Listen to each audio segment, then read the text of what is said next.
Jadi ketika saya podcast itu saya bilang diduga ijazah Jokowi palsu, saya diomelin sama Bang Egy nih. Kenapa? Kok saya bilang duga-duga, udah palsu gitu kan. Akhirnya pas saya bilang palsu saya tersangka, kurang ajar. Jokowi mampu membunuh orang. Buktinya KM 50. Jadi artinya apa aja bisa dia lakukan untuk menutupi kejahatannya. Tapi saya meyakini segala kejahatan dan kebohongan tidak akan bisa ditutupi dengan sempurna oleh manusia. Artinya dengan investigasi saya sangat meyakini ijazah Jokowi memang dibuat di pasar pramuka dan para pembuat yang ikut itu adalah kawan-kawan saya. Ya, bismillahirrahmanirrahim. Assalamualaikum warahmatullahi wabarakatuh. Sebenarnya saya nggak tegar juga, saya mau nangis sebenarnya. Mau teriak-teriak nangis gitu loh. Cuman cuman saya lihat yang lain mama pada nangis, maksudnya gue nangis sendiri, laki-laki kan lucu gitu. Jadi menurut saya begini, Mas Roy itu seharusnya polisi itu jangan melakukan penangkapan seperti yang katanya seperti G30 SPKI gitu. Karena apa? Karena kami ini hampir seminggu sekali itu kan wajib lapor. Betul. Dan selalu hadir gitu kan, nggak pernah enggak gitu. Bang Rustam nggak pernah absen. Nggak pernah absen, karena kalau absen nggak dikasih duit gitu. Jadi maksudnya polisi itu sebenarnya baik lah gitu loh pada kami, tapi kok bingung, saya bingung ketika kemarin tuh kok ganas gitu kan. Artinya saya melihat ada apa nih. Oh, pikiran saya mungkin ini ada tekanan dari atas gitu loh. Terutama dari Joko Widodo yang hari ini ke Lampung dan didemo oleh emak-emak di Lampung gitu loh. Nah, karena itu saya minta kepada seluruh rakyat Indonesia yang masih peduli kepada bangsa ini supaya Jokowi itu didemo terus di mana dia ada gitu loh, di mana dia datang. Karena kalau presiden yang ijazahnya palsu, jangan sampai dia bohongin kita lagi. Apalagi yang dia mau angkat nanti anaknya yang namanya Gibran itu. Yang katanya tadi Bang Agus itu ijazahnya nilainya bla bla bla bla gitu.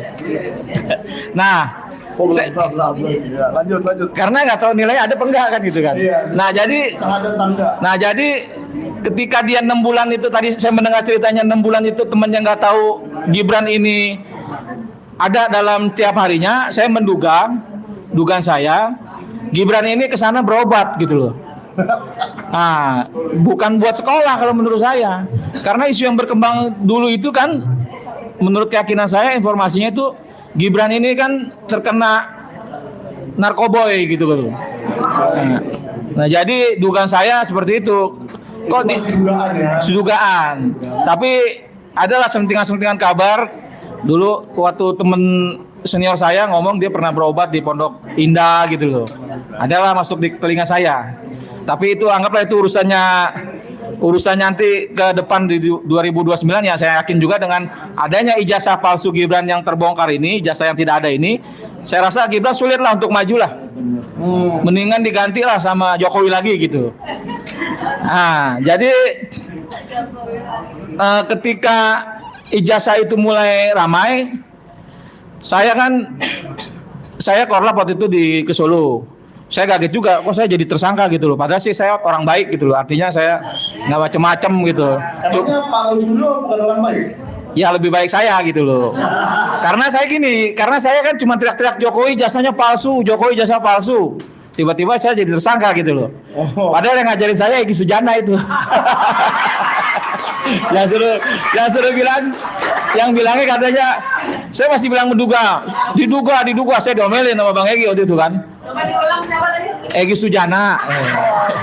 Jadi ketika saya podcast itu saya bilang diduga ijazah Jokowi palsu, saya diomelin sama Bang Egy nih. Kenapa? Kok saya bilang duga-duga, udah palsu gitu kan. Akhirnya pas saya bilang palsu saya tersangka, kurang ajar.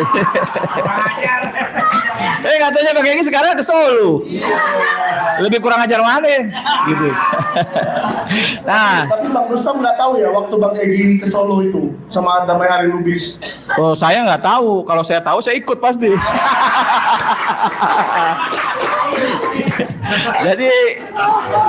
Jadi perkembangan selanjutnya itu kan, nih ketika Dokter Tifa, Mas Roy jadi bodor ngelawak. Jadi gini, ketika Mas Roy, Dokter Tifa, Rismond mengupas soal ijazah Jokowi gitu kan, wah saya bingung nih. Ini orang pada ngomongin ijazah Jokowi mulu selembar kertas gitu kan. Gue mau ngomong apa, gue gak tahu apa-apa. Tapi kalau di bajunya Michael ini yang ada ijazah Jokowi tidak ada, saya membantah. Oh, kenapa? Karena saya melihat sendiri sewaktu gelar perkara khusus, ijazah Jokowi itu ada. Tapi palsu. Karena matanya, kacamata masih pakai yang itu, kumisnya pakai yang itu, bibirnya pakai yang itu. Coba kalau diganti fotonya itu pakai rambut Jokowi yang tipis belah kiri gitu kan. Yang giginya iya, yang giginya agak bopel-bopel gitu kan. Nah, selanjutnya begini.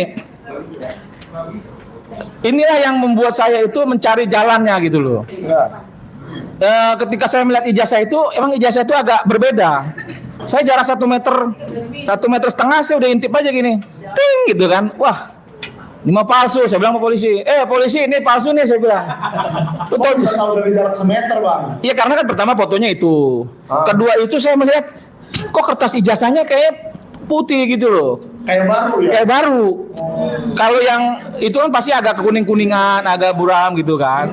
Mungkin Bang ijazahnya sekali 6 bulan disikat atau dicuci. Nah, mungkin juga pakai rinso, kubek gitu kan. Nah, dari situlah saya berkembangnya begini. Oh, kalau Bu Linda Neti, tadi kan saya telepon juga Bu Linda Neti. Oh, nelpon. Tadi saya telepon. Jadi Abang suka berhubungan baik dengan Ibu Linda Neti? Ya nelpon lah tadi, karena ada meme kan, Bu Linda Neti kan sakit tuh, yang tangan jadi impus. Ternyata benar nggak? Ternyata saya telepon, dia nggak benar, dia lagi baru mau berangkat ke Riau katanya gitu. Tapi kan sebenarnya ya biar gimana juga kan, kalau menurut saya ya kan, boleh dinati pada dasarnya baik gitu. Dia jadi nggak begini gara-gara berteman sama Jokowi, itu masalahnya. Beneran baik dia mah, karena kan di TPO juga. Ya tapi ginilah, oke lah, boleh dinati buat saya. Ya begitu aja lah, nggak penting lah artinya. Sebelum ke Solo baik ya? Sebelum Solo. Ya kan Linda Neti ikut ke Solo. Oh iya, ya baiklah, saking baiknya dia mengajak saya juga ke Solo gitu loh. Saking baiknya Bang Rustam gitu, tapi nggak apa-apa lah. Jadi udah berapa banyak Bang yang ngajak Bang Rustam ke Solo? Farhad Abbas ngajak nggak? Farhad Abbas pasti, dia kan mau cari duit aja kerjanya gitu kan. Rasman ya jangan diomongin, lagi di Cipinang sekarang. Kasihan gitu. Hah? Oh, pernah ditawarin uang Bang? Ya itu kemarin-kemarin lah ceritanya lah. Ya saya juga sebenarnya nggak mau ngomongin, karena ditanya saya harus jawab dan. Kalau nggak dijawab kasihan Michael. Iya kan? Berarti kan mungkin off the record, rahasia apa-apa. Iya, jadi gini, saya bercandaan tadinya nih sama si Rahmat Imran, sama si Arif.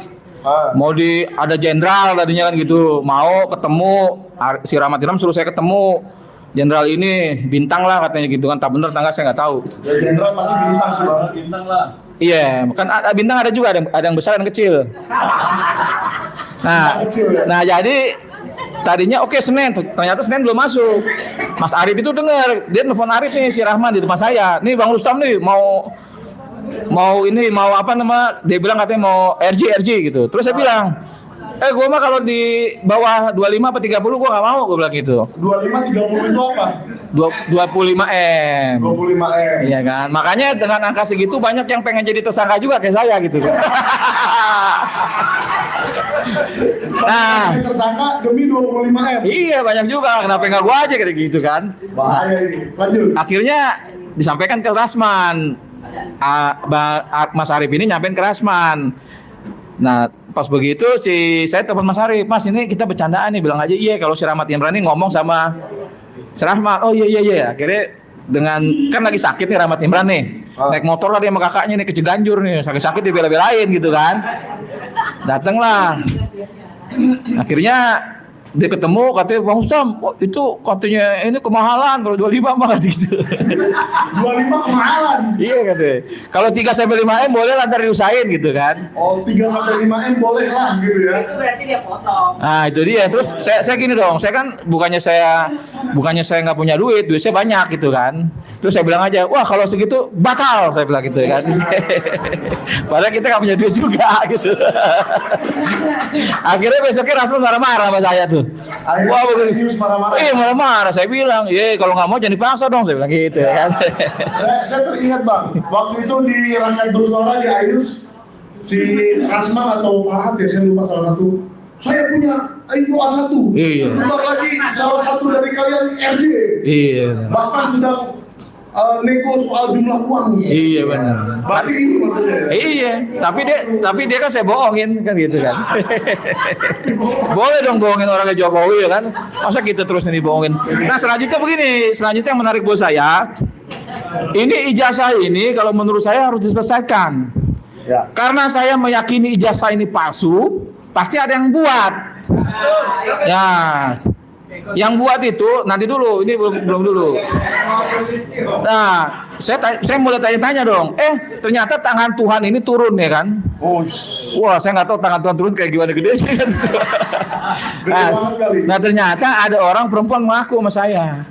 oh. Bang, itu ijazah itu saya yang buat. Maksud saya ikut membuat ke pasar Pramuka bersama Eko Sulistyo, Eko Panjul. Tahun berapa tuh? Hah? Siap-siap. Ya baru tahun-tahun kemarin lah. Perempuan. Dia bikinnya tahun berapa? Ya 2012. Jadi ketika gubernur. Jadi waktu Gubernur. mau jadi gubernur, mereka membuat ke pasar Pramuka. Iya, dan orang ini dalam konferensi pers juga ditelepon sama Eko katanya, "Oh, saya ditelepon Eko supaya jangan ikutan, suruh pulang." Itu yang pertama. Jangan ikutan apa? Jangan ikutan ijazah palsu. Oh, jangan bergaul sama abang. Iya, jangan ikut ijazah palsu gitu lah. Waktu itu dia ikut kita podcast kan. Iya, Mbak Mary tahu lah. Itu yang pertama. Yang kedua itu yang menarik buat saya juga ada orang lain lah yang bilang tadi malam saya juga komunikasi sama dia gitu. Nah, dari nama Eko itu saya kejar lah Eko. Ya alhamdulillah setelah saya kejar itu Eko sampai hari ini nggak nongol-nongol. Eko siapa? Nggak nongol, alhamdulillah. Eko Sulistyo nggak artinya emang itu orang pembuatnya. Oh. Kalau dia nongol, Eko siapa? Eko Sulistyo, mantan ketua KPUD Solo, pernah menjabat ketua KSP, menjabat juga komisaris PLN, yang apa saat itu dikatakan oleh Bang Bitor Suryadi. Akhirnya pencarian itu saya kejar terus. Saya kejar terus sampailah kepada saya dengan temannya Mas Eko ini, Eko Sulistyo, Eko Panjul. Jadi kalangan aktivis ini mengenal Eko Sulistyo itu Eko Panjul. Kebetulan Eko ini kadernya abang ipar saya, almarhum Nuku Sulaiman. Nah, saat itu ketemulah orang yang dekat dengan Eko, namanya. Benar ini gambarnya ya, Bang? Oh iya, itu Eko. Nah, ini gambarnya nih. Nah, inilah gambar Eko Sulistyo. Podcastnya lagi jadi podcast. Jadi kalau Foto. ada yang mengenal di mana alamatnya, ya mungkin bisa ke sentana.tv@gmail.com atau ke rustameffendi@gmail.com. Dia Ada nggak? Oh iya. jadi setelah itu saya melakukan investigasi, saya cari siapa orang yang dekat dengan Eko. Kawan-kawan senior pada bilang kalau nyari Eko itu gampang, tanya aja sama Isti Nugroho. Akhirnya saya ketemulah dengan Isti Nugroho, Bang Isti. Saya bilang Bang Isti bagaimana sih Eko? Saya bilang gitu. Udah Tam, lu jangan ngejar-ngejar Eko dong, dia bilang gitu. Eko itu bukan otaknya. Terus otaknya siapa dong Bang yang harus kita kejar? Itu Pratikno. Pratikno tuh otaknya, itu lo harus kejar. Selain dia menterinya Prabowo juga dia punya duit, dia bilang gitu. Oh jadi gitu Bang, kita kejar Pratikno. Ya udah hari ini kita kejar Pratikno dong. Jadi Eko itu kaki tangannya. Jadinya kemungkinan Eko ini eksekutor di lapangan. Eksekutor lapangan. Pratikno ini bermain di UGM. Kenapa saya bilang begitu? Karena saat itu Pratikno itu siapa? Pratikno itu mantan ketua KPUD Solo. Oh iya. Bukan. Berarti saya salah. Maaf. Pratikno itu rektor UGM saat itu. Nah, sekarang ini Menko-nya Pak Prabowo. Jadi Jadi kami meminta kepada Pak Prabowo, karena sidang ijazah ini akan dimulai, lebih baik Pak Prabowo ini copot yang namanya Pratikno supaya tidak mengganggu persidangan. Oh, emang abang dapat info apa bahwa Pratikno akan mengganggu persidangan itu? Ya artinya kan hari ini kan dia punya jabatan. Ya. Nah, ya secara tidak langsung pastilah ada pertimbangan lah nantinya. Makanya supaya aman persidangan ini, segeralah Pratikno dicopot. Jangan sampai nanti kami rakyat ini yang mencopot Pratikno dengan cara kami gitu kan. Nah, selanjutnya begini, karena kita kan berkawan di gerakan di aktivis ini kan punya kawan kan ya, karena abang kita juga aktivis yang cukup lumayan dikenal, legend gitu kan. Nah, hadirlah ini juga anak didik abang saya. Dan dia tadi malam telepon dengan saya dibilang, "Tam, lu kejar terus tuh, lu lawan terus. Untuk membuktikan kebenaran harus berani lawan," katanya. "Gua ada di belakang lo. Nanti suatu saat gua akan turun, gua akan ngomong, gua akan bongkar. Ijazah itu gua sama Eko yang nganter di Pasar Pramuka." Nah, itu Pratikno otaknya Pratikno, tapi kawan kita ini dia tahu betul soal itu, soal siapa relawan Jokowi, dan kalau saya sebutkan namanya pasti kenal.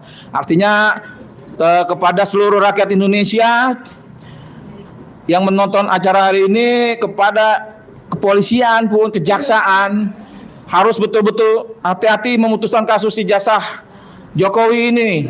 Karena apa? Ketika polisi menyatakan ini identik, ketika UGM bilang ini asli dari UGM tidak pernah bilang asli. UGM hanya pernah bilang UGM pernah memberikan ijazah kepada seseorang bernama Joko Widodo. Ya, oke lah, sebatas itu aja. Oke, seperti itu. Tapi kami di kalangan aktivis, saya menginvestigasi bahwa ijazah itu dibuat oleh Eko Sulistyo. Jadi harus hati-hati. Ijazah ini memang palsu, ada yang membuat. Masalah ini bisa dijadikan masuk di dalam UGM, bisa dinyatakan didetek dengan polisi. Jokowi saat itu adalah presiden. Presiden mempunyai kekuasaan penuh untuk melakukan apa saja. Jokowi mampu membunuh orang. Buktinya KM 50. Jadi artinya apa aja bisa dia lakukan untuk menutupi kejahatannya. Tapi saya meyakini segala kejahatan dan kebohongan tidak akan bisa ditutupi dengan sempurna oleh manusia. Artinya dengan investigasi saya sangat meyakini ijazah Jokowi memang dibuat di Pasar Pramuka, dan para pembuat yang ikut itu adalah kawan-kawan saya. Kalau di mana itu? Pasar Pramuka itu di Jakarta Timur, iya. Jadi tapi sudah terbakar. Terbakar atau dibakar kita nggak tahu. Sudah dibakar atau terbakar kita tidak tahu, karena Jokowi mampu melakukan apa aja. KM 50 dibersihkan, apalagi soal ijazah gitu loh. Jadi harus benar-benar hati-hati, karena Eko ini bukan sekali dua kali namanya sebutkan, udah berbulan-bulan Eko Sulistyo ini, dan sampai hari ini Eko juga tidak berani tampil, walaupun itu udah kedengeran di kupingnya. Dan kata-kata buat Eko jangan jadi kucing meong, jangan penakut. Kalau memang lo yang buat, lo ngaku. Semua kawan-kawan aktivis tahu Eko otak dari pembuatan ijazah di Pasar Pramuka. Pada seluruh rakyat Indonesia, mohon dukungannya untuk mengawal kasus ijazah Jokowi ini dalam sidang Mas Roy dan Dr. Tifa. Agar apa? Agar hakim dapat memutuskan dengan seadil-adilnya dan seberani-beraninya. Ketika Jokowi ijazah itu ternyata memang betul palsu, harus berani menyatakan palsu. Kalau tidak, saya yakin tetap palsu. Jadi dalam persidangan ini saya meyakini ada dua hal. Menurut keyakinan saya ya Pak. Ya. Ada dua hal yang akan keyakinan saya seperti si Panji kemarin. Iya. Ada dua hal yang akan diputuskan oleh hakim. Ya. Yang pertama, hakim ini tidak akan menyatakan ijazah Jokowi itu asli. Oh, tidak akan asli. Tidak akan menyatakan asli. Menyatakan palsu? Dia akan menyatakan ada dua kemungkinan. Menyatakan palsu atau disponeering. Waduh. Nah, tapi hakim tidak akan menyatakan ijazah ini asli. Kenapa bang? Karena Prabowo juga tahu ijazah ini palsu. Oh gitu. Nah, Bagus Sam. Iya. Karena Jokowi berani hancur kan. Nah itu dia bang. Jadi kan tinggal berapa kali sidang lagi Pak Jokowi harus hadir di persidangan sebagai saksi pelapor alias korban. Nah ini prediksi Bang Rustam nih. Kayaknya Bang Rustam kan barusan punya prediksi yang kuat tuh. Tidak akan dinyatakan asli. Pak Jokowinya datang nggak kira-kira? jadi ada dua kemungkinan. Yang pertama itu ada kemungkinan datang, ada kemungkinan enggak. Itu semua juga tahu bro. Jadi menurut saya Jokowi nggak akan berani hadir. Jokowi tidak akan berani hadir. Makanya hari ini dia bilang, wah dia akan keliling-keliling Indonesia. Ya. Nanti akan tiba waktunya dia akan bilang, saya ada di ujung Berung gitu ya. Itu. Iya, pokoknya dia nggak bisa hadir gitu loh. Nah karena apa? Saya akan meyakini ketika Jokowi ini hadir, wah ini sangat ramai, ini antusias sekali nih. Dan pertanyaan-pertanyaan pengacara kita kepada Joko Widodo, saya rasa Jokowi tidak akan bisa menjawab. Nggak akan bisa. Pertama yang akan dijawab itu, ini pertama yang akan dijawab. Giginya itu ginsul kok nggak ada yang ginsul, bagaimana? Bisa nggak Jokowi jawab? Saya yakin Jokowi nggak bisa jawab. Itu dioperasi bang. Nah, kumisnya. Dioperasi cangkok gigi loh. Ya sekarang ginsul dia, gigi masih ginsul. Ya. Iya kan kalau dioperasi saya rasa rapi gitu. Kayak Baru jawab hadir aja enggak. boro-boro jawab aja ada enggak. Nah, terus selanjutnya saya merasa kalaupun dia hadir, ini sidang nih akan tertutup sekali gitu loh. Oh, ini menarik nih. Sidang akan tertutup tuh gimana maksudnya? Ya, artinya karena sidang tertutup itu setahu saya hanya boleh dua alasan.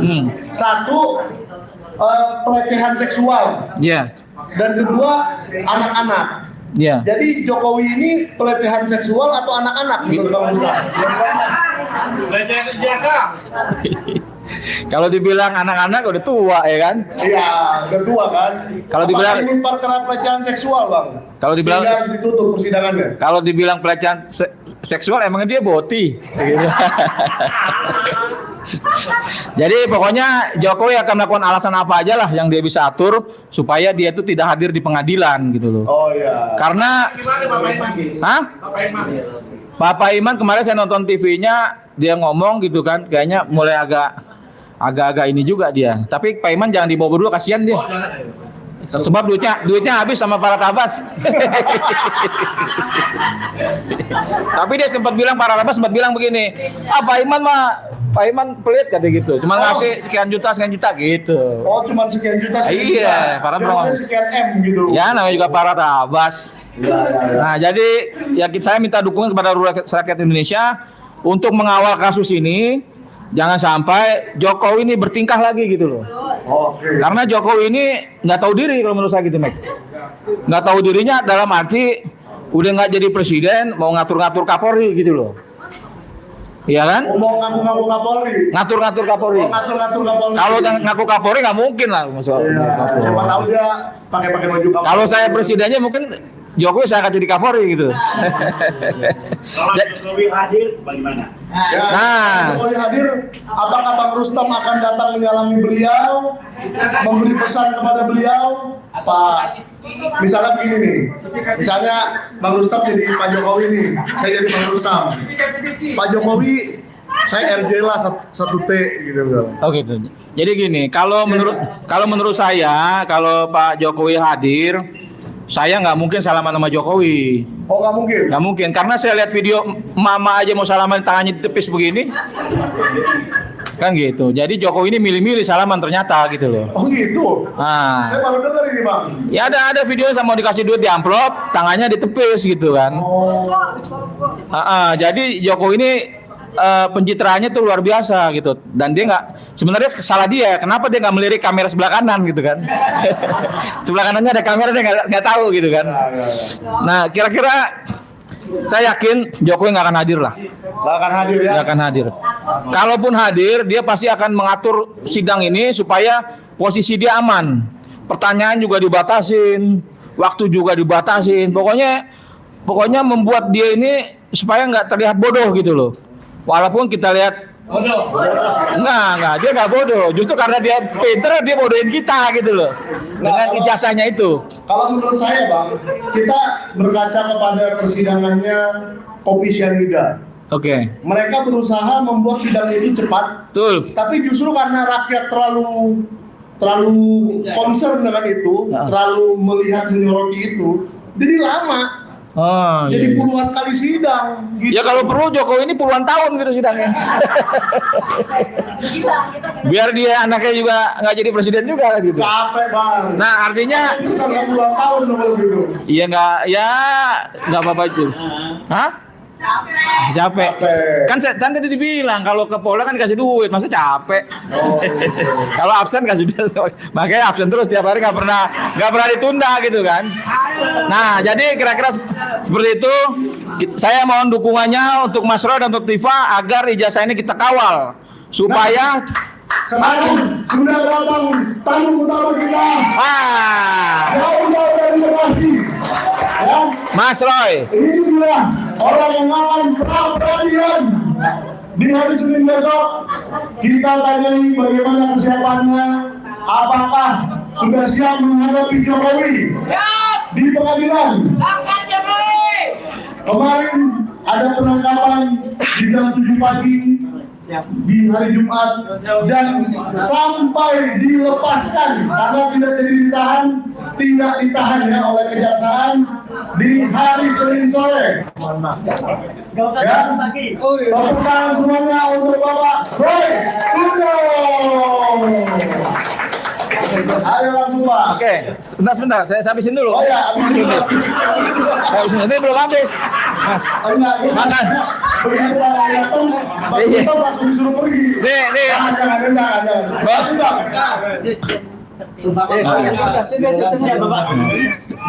Ya. Saya habisin dulu ya. Ini Michael. Habisin dulu sidangnya Jokowi. Iya. Gimana? Michael kurang ajar nih lama-lama gue jadi tersangka juga nih. Jadi gini Mas Roy, tadi saya udah ngomong kalau ijazah itu yang buat Eko Sulistyo. Itu dalam persidangan nanti dinyatakan seperti itu. Karena sampai hari ini Eko Sulistyo nggak pernah tampil. Artinya ini dapat membuktikan kalau Eko itu ketakutan gitu loh, berhadapan dengan aktivis juga. Dengan kawan-kawan aktivis yang sampai hari ini memantau Eko Sulistyo. Sampai kawan-kawan bilang, senior saya bilang, aktivis Pijar bilang nanti kalau Eko Sulistyo tampil, nanti kami dari Pijar yang akan lawan Eko katanya. Karena Oke, jadi oke, kira-kira seperti itu. kalau Bang Rustam sudah yakin sekali bahwa Pak Jokowi tidak akan datang ke sidang. Iya. Jadi kalau sidangnya Pak Roy dan Bu Tifa saja nggak datang, Apalagi sidang saya. apalagi sidang Artinya gini. Artinya lawan Mas Roy aja nggak berani, apalagi lawan saya. iya. Kan gitu. Ya bukannya saya Tapi nantengin. kita berandai-andai. Di sini ada, di tengah sini ada Pak Jokowi dan Bang Rustam boleh menanya satu pertanyaan. Apa yang sampai di benak Bang Rustam? Coba satu pertanyaan. Dar, gitu. Apa? Lo mancing-mancing gue supaya gue ntar gue dikejar. Jadi gini, pertanyaan saya gampang. Ya. Pertanyaan saya gampang. Saya akan manggil orang-orang make up ya kan, yang bisa mendandani Jokowi seperti di fotonya. Nanti akan saya suruh bawa kumis yang mirip, Kumis-kumisan. ya kacamata, rambut yang belah tengah. Saya suruh dandanin. Ini orang ini kalau didandanin mirip kan dengan di fotonya. Kira-kira seperti itu. Michael, Mas Roy. Wabillahi taufik walhidayah. Wassalamualaikum warahmatullahi wabarakatuh. Takbir. Ini Bang Rustam.